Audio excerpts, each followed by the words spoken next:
إن الحمد لله نحمده ونستعينه من يهده الله فلا مضل له ومن يضلله فلا هادي له وأشهد أن لا إله إلا الله وحده لا شريك له وأشهد أن محمدا عبده ورسوله فإن خير الكلام كلام الله وخير الهدي هدي محمد وشر الأمور محدثاتها وكل محدثة بدعة وكل بدعة ضلالة صبحكم ومساكم فقد قال النبي عليه الصلاة والسلام بعثت أنا والساعة كهاتين أما بعد فأعوذ بالله من الشيطان الرجيم بسم الله الرحمن الرحيم قاف والقرآن المجيد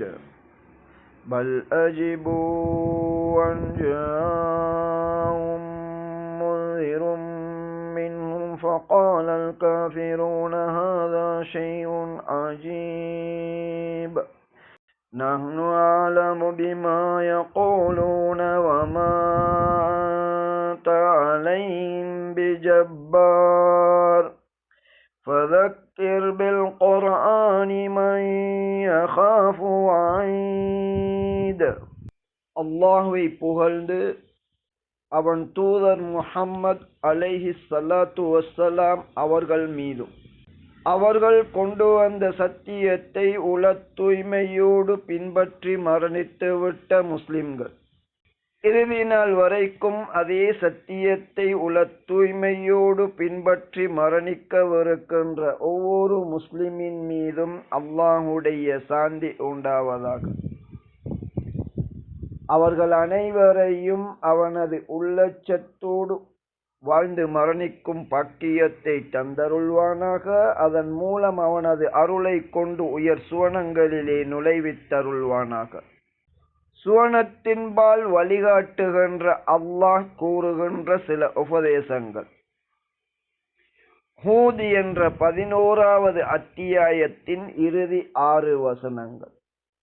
மனிதர்களுக்கும் ஜின்களுக்கும் அந்த 2 இனங்கள் உட்பட ஒட்டுமொத்த படைப்பினங்களையும் படைத்த மிக கருணையாளனான அல்லாஹ் கூறுவதென்ன?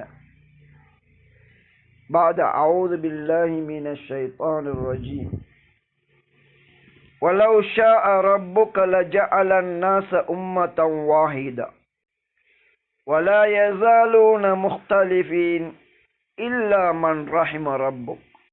உமது ரப் நாடியிருந்தால் ஒட்டுமொத்த மனிதர்களையும் ஒரே சமூகமாக ஆக்கியிருப்பான். وَلَا يَزَالُونَ مُخْتَلِفِينَ. ஆனால் அவர்கள் வெவ்வேறுபட்டு கொண்டே இருப்பார்கள். இல்லா மன் ரஹிம ரப்புக். உமது ரப் யாருக்கு அருள் புரிந்தானோ அவர்களை தவிர. வலிதாலிக ஹலகஹும். இதற்காகத்தான் அல்லாஹ் அவர்களை படைத்திருக்கின்றான். அப்படி என்றால் மனிதர்களை ஏன் அல்லாஹ் படைத்தான்? ஒட்டுமொத்த மனிதர்களும் ஒரே சமூகமாக ஒரு மனிதரின் கீழ் செயல்படக்கூடிய ஒன்றுபட்ட சமூகமாக இருக்க வேண்டும். அதன் மூலம்தான் அல்லாஹ்வுடைய அருளை அடைய முடியும். ஆனால் மனிதர்களுடைய மிக மோசமான பண்பு எப்போதுமே அவர்கள் வேறுபட்டு செல்வது, பிளவுபட்டு செல்வது, பிரிந்து பிரிந்து செல்வது. மனிதர்கள் ஒருபோதும் இப்படி செய்யக்கூடாது. இவர்களை ஒன்றாகத்தான் வைத்திருக்க வேண்டும் என்று அல்லாஹ் நாடியிருந்தால் அவனுக்கு அது சாத்தியமானது. நன்றாக நாம் புரிந்து கொள்ள வேண்டும். அல்லாஹ் தனது அதிகாரத்தின் மூலம் மக்களை ஒன்றாக வைத்திருக்க விரும்பவில்லை. படைத்தவனாகிய அவனது போதனையை கேட்டு அவன் கூறுகின்ற ஒவ்வொன்றையும் செயல்படுத்துகின்றவர்கள் யார்? அதற்கு மாற்றமாக தங்களது மனோ இச்சை அல்லது உலக இலாபம், உலகத்திலே பெரும்பான்மையானவர்கள் என்ன செய்கின்றார்கள்? இப்படியெல்லாம் படைத்த அல்லாஹ்வின் திருப்தியை தவிர வெவ்வேறு நோக்கங்களுக்காக அல்லாஹ்வுடைய ரஹ்மத்திலிருந்து தூரமாகின்றவர்கள். நன்றாக புரிந்து கொள்ளுங்கள். அல்லாஹ்வுடைய நேரடியான வார்த்தை கைக்கு எட்டியது வாய்க்கு எட்டவில்லை என்று ஒரு பழமொழி சொல்லுவார்கள். கலிமா சொல்லுகின்ற எமது சமூகம் மட்டுமாவது அல்லாஹ் எதற்காக மனிதர்களை படைத்தானோ அதன் முதல் அம்சம் எக்காரணம் கொண்டும் மனிதர்கள் பிரியக்கூடாது, வெவ்வேறுபடக்கூடாது. ஆனால் அல்லாஹ் உலகிலே இதனை நிர்பந்தமாக செய்விக்க விரும்பவில்லை. உலக வாழ்வு என்ற ஒரு வாழ்வை கொடுத்து உயிர் தொண்டைக்குழியை அடையும் வரைக்கும் சந்தர்ப்பத்தை கொடுத்து அடிக்கடி மீண்டும் உபதேசித்து உங்கள் மீது அல்லாஹ்வுடைய அருள் இருக்கின்றதா இல்லையா என்பதை அளவிடுவதற்கு பொதுவாக ஒவ்வொரு உயிரினங்கள் மீதும் அல்லாஹ் புரிந்திருக்கின்ற எத்தனையோ அருட்கொடைகள் இருக்கின்றன. அதனை பற்றி அல்லாஹ் பேசவில்லை. நீங்கள் எதிர்பார்க்கின்ற நிரந்தர வாழ்க்கையில் வெற்றி அடைவதற்குரிய அருள் ரஹ்மத், அந்த ரஹ்மத் இல்லாதவன் மறுமையிலே சொர்க்கத்தை அடைய முடியாது. உலக வாழ்வின் முதன்மை நோக்கம் படைத்தவனின் திருப்திக்காக வாழ்நாள் முழுவதிலும் அவனுக்கு அடிபணிந்து ஒரே சமூகமாக வாழ்வதுதான் அல்லாஹ் மனிதர்களிடம் எதிர்பார்க்கின்றான். அவர்களுடைய கொள்கை எப்படி இருக்க வேண்டும் என்பது வேறு இடத்தில் தெளிவுபடுத்தப்பட்டுள்ளது. ஒரு இமாமின் கீழ் ஒன்றுபட்டிருப்பவர்கள் அல்லாஹ்வுடைய அருளுக்குரியவர்கள். அல்லாஹ்வின் திருப்தியை நோக்கமாக கொண்டு இப்படி வாழ்ந்தால் சுவனத்தை அடைவதற்குரிய வாழ்க்கை வழிகாட்டியாக அல்லாஹ் வஹியை தந்திருக்கின்றான். வஹி என்றால் அல் குர்ஆனும் சஹீஹான ஹதீஸ்களும் மட்டுமாகும். எனவே யாரெல்லாம் அல்லாஹ்வுக்கு அடிபணிபவர்களாக இபாதத்து செய்பவர்களாக, அதனை இரண்டாவது ஹுத்பாவிலே தெளிவுபடுத்துகின்றேன். இபாதத் என்ற வார்த்தையின் கருத்தை புரிந்து கொள்வதும் அல்லாஹ்வுடைய அருளை பெற்று நாம் மரணிப்பதற்கு கட்டாயம் அவசியமான விடயங்களில் ஒன்று. இங்கு முதலிலே நாம் புரிந்து கொள்ள வேண்டும், சுவனத்தை நாம் எதிர்பார்க்கின்றோம் அல்லவா? அந்த சுவனத்தை அடைந்து கொள்வதற்கு அல்லாஹ் கூறுகின்ற அடிப்படை கடமை அல்லாஹ்வின் ஒரு குறிப்பிட்ட அருளில் இருந்து நீங்கள் மரணிக்க வேண்டும். அந்த மிகப்பெரிய அருள் எது? அல்லாஹ்வை வழிபடுகின்றவர்கள் ஒரே சமூகமாக இருக்க வேண்டும். நபியின் வார்த்தையில் விளக்குவதென்றால் வஹியை கொண்டு வழிநடாத்துகின்ற ஒரு இமாமுடன் நாம் இணைந்திருக்க வேண்டும். எனவேதான் அல்லாஹ் கூறுகின்றான், அல்லாஹ் நாடி இருந்தால் மனித சமூகத்தை அல்லாஹ் விரும்புகின்ற ஒரு இமாமின் கீழ் ஒன்றுபடுத்தி இருப்பான். ஆனால் உலகிலே அல்லாஹ் தனது அதிகாரத்தை கொண்டு அப்படி செய்ய மாட்டான். ஏனென்றால் உலகில் நல்லவர்கள் கெட்டவர்களை பிரிப்பதற்கு தான் இந்த வாழ்க்கையே தரப்பட்டுள்ளது. எனவே புத்திசாலிகள் எப்படி செயல்படுவார்கள் என்பதை அல்லாஹ் கூறித் தருகின்றான். வெற்றி பெறுவதற்குரிய அல்லாஹ்வின் அருள் கிடைத்தவர்கள் இவர்கள் இப்படி ஒரு இமாமின் கீழ் ஒன்றுபட்டிருப்பார்கள். ஏனைய ஒட்டுமொத்த மனிதர்களும் அவர்கள் பிரிந்து கொண்டே இருப்பார்கள். ஒன்றுபட்டிருப்பதற்காகத்தான் அவர்களை அல்லாஹ் படைத்திருக்கின்றான். எனவே குறிப்பாக கலிமா சொல்லுகின்ற எமது சமூகம், அதனை தாண்டி ஒவ்வொரு மனிதனுக்கும் நாம் எட்டி வைக்க வேண்டிய இஸ்லாத்தின் அடிப்படை முதன்மை உண்மை, படைத்தவனின் திருப்தியை பெறுவதற்காக படைத்தவனின் வழிகாட்டலிலே ஒரே சமூகமாக வாழுவோம் வாருங்கள் என அழைப்பதுதான் மனிதர்கள் கிடைக்கப் பெறுகின்ற மிகப்பெரிய அருட்கொடையாகும். புனித ரமலானில் குறிப்பாக எமது சமூகத்தவர்கள் ஆயிரக்கணக்கான உபதேசங்கள், மார்க்க உபன்யாசங்கள், ஆனால் சமூகத்திலே எத்தனை பிரிவுகள், எத்தனை இயக்கங்கள், எத்தனை மதுஹபுகள், எத்தனை தரீகாக்கள். அல்லாஹ் தான் பாதுகாக்க வேண்டும். சுவனத்தை படைத்த அல்லாஹ் கூறுகின்றான், அல்லாஹ்வுடைய அருளிலே இருப்பவர்கள் அவர்களை தவிர ஏனைய அனைத்து மக்களும் வெவ்வேறாக பிரிவார்கள். அப்படி என்றால் இன்றைய எமது சமூகம் அல்லாஹ்வுடைய அருளிலே இருக்கின்றதா? நாம் சிந்திக்க வேண்டும். முதன்மை இந்த அருளிலே இருப்பதற்கு தான் எம்மை படைத்திருப்பதாக அல்லாஹ் சொல்லுகின்றான். இந்த ஒரு இமாமின் கீழ் வஹியை பின்பற்றுவதற்கு ஒன்றுபடாவிட்டால் என்ன நடக்கும்? அடுத்த வசனத்திலே அல்லாஹ் கூறுகின்றான். இரண்டாவது குத்பாவிலே அது பற்றி தெளிவுபடுத்துகின்றேன். ஃபஸ்தக்ஃபிரூஹு இன்னஹு ஹுவல் கஃபூருர் ரஹீம். இன்னல் ஹம்தலில்லாஹி நஹ்மதுஹு வ நஸ்தஈனுஹு மன் யஹ்திஹில்லாஹு ஃபலா முضل லஹு வ மன் யுضللஹு ஃபலா ஹாதிய லஹு வ அஷ்ஹது அன் லா இலாஹா இல்லல்லாஹு வஹ்தஹு லா ஷரீக லஹு வ அஷ்ஹது அன்ன முஹம்மதன் அப்துஹு வ ரசூலுஹு.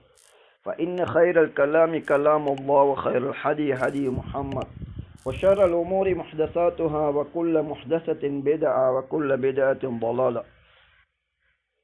أما بعد. இந்த 11வது அத்தியாயத்தின் 118வது வசனத்தை முதல் ஹுத்பாவிலே உங்களுக்கு தெளிவுபடுத்தினேன். அடுத்து வரக்கூடிய வசனத்தில் கண்ணியமிக்க அல்லாஹ் என்ன கூறுகின்றான்? وَتَمَّتْ كَلِمَةُ رَبِّكَ لَأَمْلَأَنَّ جَهَنَّمَ مِنَ الْجِنَّةِ وَالنَّاسِ أَجْمَعِينَ. நிச்சயமாக உமது ரப்புடைய வார்த்தை, அதாவது ஜின்களை கொண்டும் மனிதர்களை கொண்டும் நரகை நிரப்புவேன் என்ற அந்த வார்த்தை ஏற்கனவே எழுதி பூரணமாக்கப்பட்டு விட்டது. இந்த வசனத்தை முன்னைய வசனத்தோடு தொடர்பு படுத்துங்கள். அல்லாஹ்வின் அருளில் இல்லாதவர்கள்,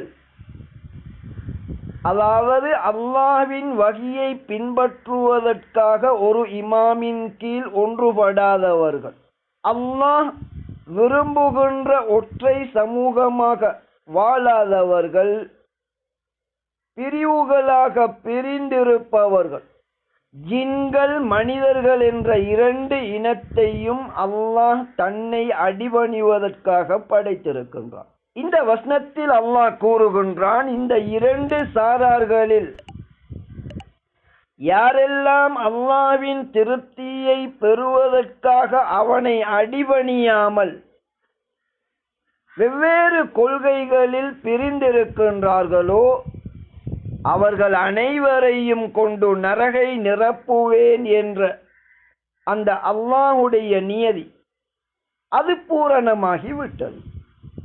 இன்று எமது சமூகத்தின் ஒரு சில உபதேசம் செய்பவர்கள் வெறுமனே சில ஏதேதோ வார்த்தைகளை கூறிவிட்டால் அந்த ஒன்றே போதுமானது என்ற நப்பாசையை மனிதர்களுக்கு தூண்டுகின்றார்கள். ஆம், நிச்சயமாக அவையெல்லாம் நேர்வழியில் இருந்து ஒரு மனிதன் செய்கின்ற போது நிச்சயமாக அவனது அந்தஸ்துக்களை கூட்டும். ஆனால் அவை அல்லாஹ் கூறுகின்ற அடிப்படை விதிக்கு முரணாக இருக்க மாட்டாது. ஒருவன் அல்லாஹ்வுடைய அருளை கொண்டு சுவனம் செல்ல வேண்டும் என்றால் அவன் அடிப்படையிலே நேர்வழியில் இருக்க வேண்டும். சுவனம் செல்லுவதற்குரிய அருளை பெற்றவனாக இருக்க வேண்டும்.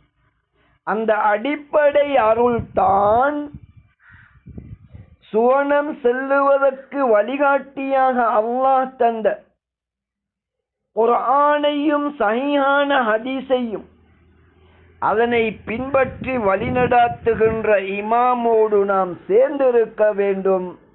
எக்காரணம் கொண்டும் நாம் பிரிந்துவிடக் கூடாது. இப்போது அல்லாஹ் அடுத்த வசனத்திலே முன்னைய தூதர்களின் உண்மை செய்திகளை, அவர்களுடைய வாழ்நாளிலே நடந்தவற்றை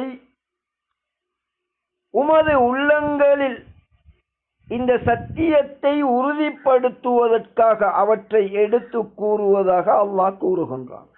இவற்றிலே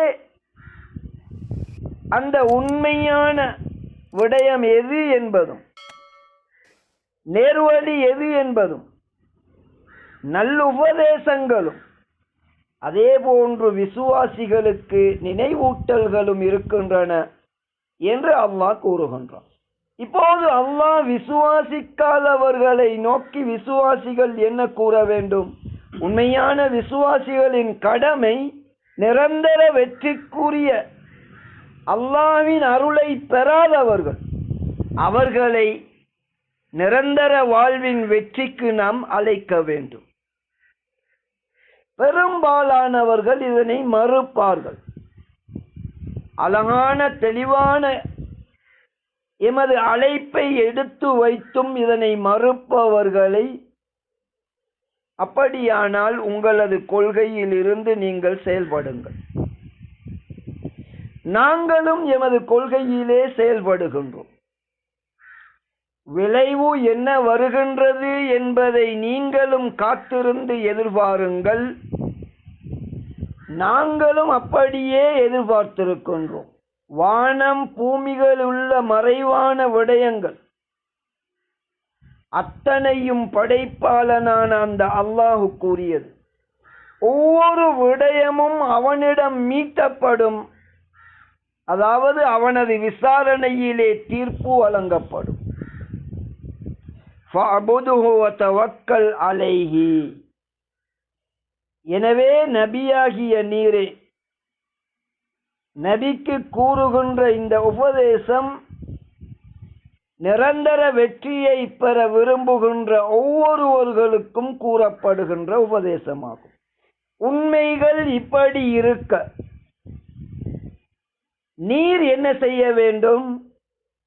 அல்லாஹுக்கு இபாதத் செய்ய வேண்டும். இபாதத் என்றால் தொழுவது, நோன்பு பிடிப்பது, ஹஜ் செய்வது என்பனவற்றை நாம் விளங்கி இருக்கின்றோம். இது இபாதத்துக்களில் தனியாக படைத்தவனிடம் கூலி பெறுவதற்கு செய்யப்படுகின்ற காரியம். இபாதத் என்ற வார்த்தையின் அடிப்படை கருத்து எதனை சொன்னாலும் அடிபணிவது, ஏற்று நடப்பதாகும். இந்த வார்த்தையில் இருந்துதான் அப்து என்ற வார்த்தை வந்திருக்கின்றது. அதன் கருத்து அடிமை என்பதாகும். இன்று அடிமைகள் இல்லாவிட்டாலும் அதன் கருத்தை நாம் அனைவரும் அறிந்தே இருக்கின்றோம். யாராவது சொல்லுகின்ற அத்தனையும் எடுத்து நடக்கின்றவனை அவனுக்கு நீ அடிமையாகிவிட்டாயே என்று நாம் கூறுகின்றோம். உலக வாழ்விலே மனிதன் ஃபஅபுதுஹு, அல்லாஹ்வுக்கு அடிமையாக நாம் இருக்க வேண்டும். அல்லாஹ் எதனை கூறினாலும் அவனது திருப்தியை அடைய வேண்டும் என்ற நோக்கிலே அப்படியே அதனை செய்ய வேண்டும். இதுதான் இபாதத் என்று சொல்வது. ஐவேளை தொழுவதென்பது அல்லாஹ்வின் திருப்தியை பெற விரும்புகின்ற ஒரு அடியானின் அடையாளம் என்று கூறியிருக்கின்றார். ரமதான் மாதம் வந்து ஊரிலே இருப்பவர் நோய் இல்லாவிட்டால் கண்டிப்பாக மாதம் முழுதும் நோன்பு வைப்பது அல்லாஹ்வின் அடிமை மீது கட்டாயமாகும். அதே போன்று வியாபாரம் செய்கின்ற ஒருவன் வட்டி எடுத்து கொடுக்காமல், பொய் பேசாமல், ஏமாற்றாமல், மோசடி செய்யாமல், இப்படி ஒரு நல்ல வியாபாரி எப்படி நடப்பானோ அதே போன்று நடப்பதும் இபாதத்தாகும்.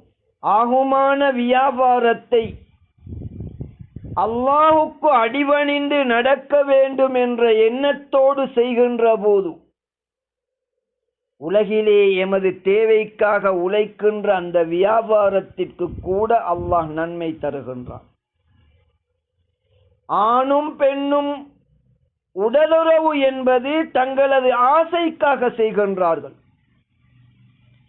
அதனையே ஹராமான வழியை விட்டுவிட்டு ஆவுமான வழியில் செய்தால், அல்லாஹ்வுக்காக இப்படி செய்கின்றேன் என்ற எண்ணம் உள்ளத்தில் இருந்தால் அதுதான் முழுமையான இபாதத்தாகும். ஆவுமான இந்த காரியத்திற்கும் எமக்கு கூலி கிடைக்கும். எனவே சுருக்கம், அல்லாஹ்வின் அடிமைகளாக நாம் இருக்க வேண்டும். வதவக்கல் அலைஹி, எந்த விடயமாக இருந்தாலும் அல்லாஹ் எமது காரியங்களுக்கு பொறுப்பாக இருப்பான் என்ற நம்பிக்கை இருக்க வேண்டும்.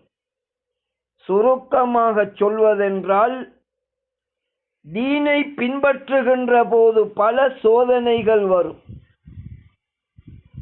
பல்வேறு சிரமங்கள் வரும், உயிர் அச்சுறுத்தல்கள் கூட வரும். அல்லாஹ் நாடியதை தாண்டி எந்த துன்பமும் வந்துவிட முடியாது.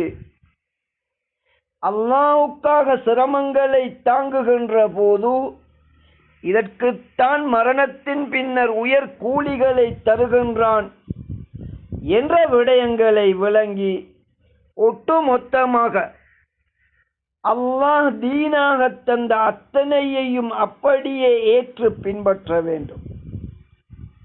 என்ன சிரமங்கள் வந்தாலும் அதிலே நிலையாக இருக்க வேண்டும். இந்த உறுதியான தன்மையை வளர்ப்பதற்குத்தான் இந்த ரமலானிலே நாம் நோன்பு நோட்கின்றோம்.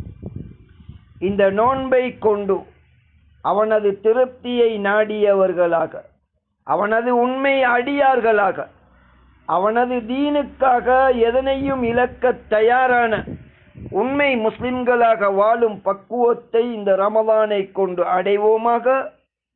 மரணிக்கும் வரைக்கும் அவனுக்கு அடிபணிந்து வாழ்ந்து அவனது திருப்திக்காகவே வாழ்ந்து மரணிக்கின்ற முஸ்லிமாக வாழுவதற்கு நாம் முயற்சிப்போமாக. அந்த பாக்கியத்தை அனைவருக்கும் அல்லாஹ் தந்தருள்வானாக.